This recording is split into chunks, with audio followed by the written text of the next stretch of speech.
Отряд бразильских солдат из 3 человек на небольшом катере отправился вниз по течению Великой реки, чтобы проверить, не хозяйничают ли там лесорубы и браконьеры, уничтожающие легкие планеты в жажде сиюминутной наживы.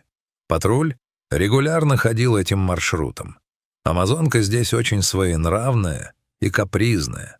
Нужен большой опыт, чтобы усмирить течение и не налететь на то и дело торчащие из воды валуны. Командир группы Габриэл пристально вглядывался в открывающийся впереди простор воды. То, что он увидел, заставило на миг замереть от удивления. Но скоро он очнулся, взял себя в руки и подал рулевому знак, чтобы тот заглушил двигатель катера. Хавьер был удивлен команде, ведь никакой подозрительной активности он не заметил, но решил подчиниться.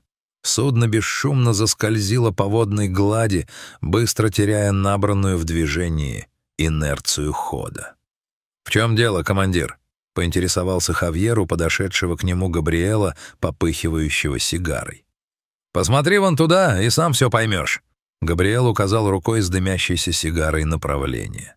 Немногословный капитан не любил тратить время на пустую болтовню и лишнее объяснение того, что проще просто показать человеку. Пусть сам своими глазами увидит и быстрее поймет, что происходит. Взглянул в указанное место Хавьер и невольно поежился, почувствовав, как по спине пробежали даже не мурашки, а стадо слонов.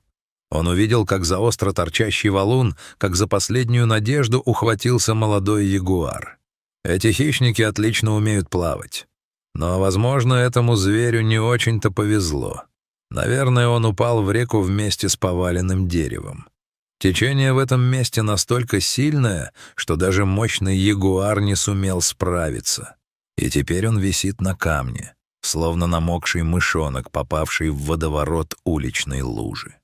Умный зверь понимал, стоит ему расслабить лапы, и бурлящий поток с бешено несущейся водой размозжит его об острые валуны, или он просто захлебнется, не в силах больше бороться за свою жизнь в битве со стихией. Люди на патрульном катере также это отлично понимали. Они не могли пройти мимо беды, грозящей кому-либо. Их задачей была охрана и патрулирование прибрежной зоны реки. Но когда на глазах произошел несчастный случай с животным без вины человека, так что же, закрыть глаза и проехать дальше? Конечно, нет. А Хавьер, выросший в этих местах, вовсе не разделял гуманизм своего начальника. Он попытался объяснить Габриэлу, что природа часто бывает жестокой, но всегда поступает справедливо. Глупо сожалеть о съеденной крокодилом антилопе, если хищник питается свежим мясом. Не заставлять же его нырять на дно и рвать водоросли, как корову. Хавьер ожидал, что сейчас команда разразится хохотом, а капитан похвалит его за удачную шутку. Но молчаливый Габриэл, Жозе, Лео и другие стояли, сдвинув брови. Рулевой понял, что пошутил неудачно и не к месту. Опустил глаза, замолчал и убрал с лица идиотскую улыбку. Теперь ему стало безумно стыдно за свою болтливость.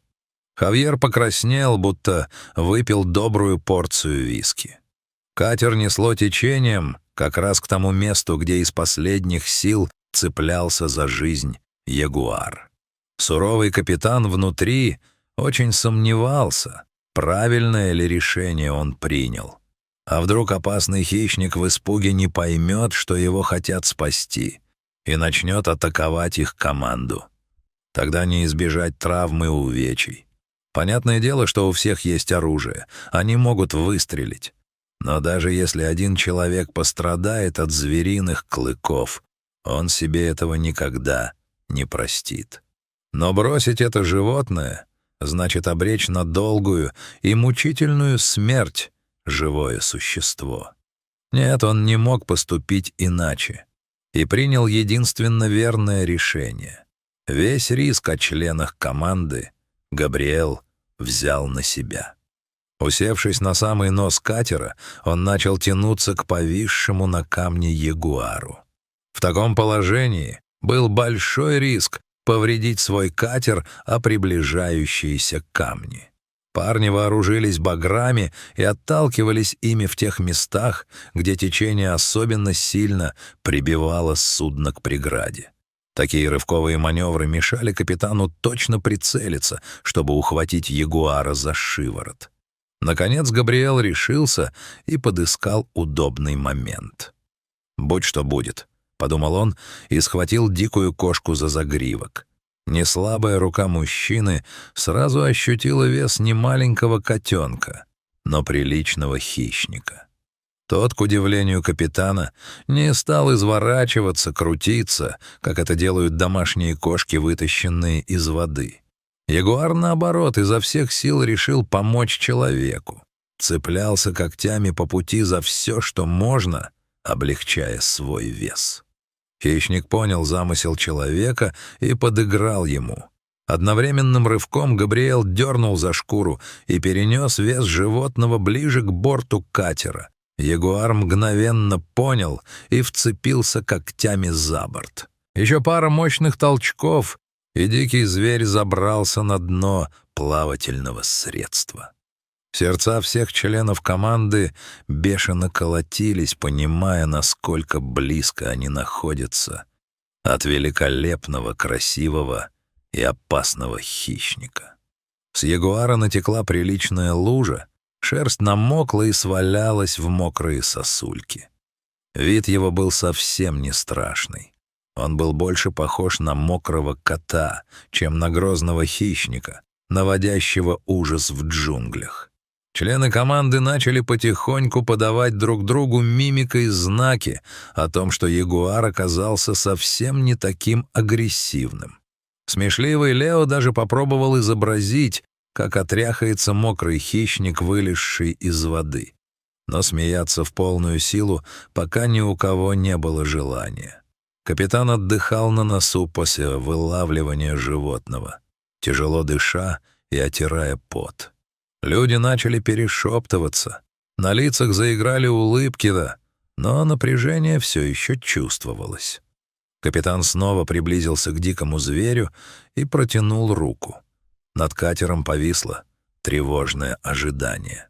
Ягуар с интересом ответил на жест человека и вытянул свою морду, тщательно обнюхав руку, словно ответил на рукопожатие. Всем стало ясно. Хищник не станет нападать на своих спасателей. Люди стояли и смотрели на эту картину, будто завороженные. Они подталкивали друг друга локтями, подшучивали. Хохотун Лео смеялся от души над тем, как ягуар трясал от воды задние лапы. Притихший Хавьер сегодня больше совсем не шутил. Он сидел на корме и с виноватым видом проверял исправность механизма управления и двигателя. Теперь можно было пристать где-нибудь к берегу и выпустить измученную кошку в родную для нее стихию. Но животное сильно пострадало и ослабло, пока боролось с разбушевавшейся амазонкой. На его шкуре то здесь, то там были видны пятна крови, сочившейся из ранок, а сам он настолько ослаб, что даже просто стоять ему было трудно. И тогда Габриэл принял решение забрать его с собой в расположение части, а иначе к чему были все эти усилия по спасению и риск, если он через несколько дней сам погибнет от голода и болезней. Командир небольшого отряда никогда не отличался многословием, но если говорил, то доносил до слушающих самую суть разговора. Так ягуар стал жить в воинской части вместе с солдатами. Он получил звучное имя Джакито и стал символом этого бравого подразделения. Солдаты сами стали называть себя ягуарами, и вскоре это название, приклеившись к ним, получило статус официального. Джакито вырос во взрослого могучего ягуара. Он мог уходить в джунгли, когда ему заблагорассудится, но всегда возвращался обратно в часть. Кажется, тогда в водах бурной Амазонки этот ягуар навсегда породнился с людьми, приняв их за своих братьев.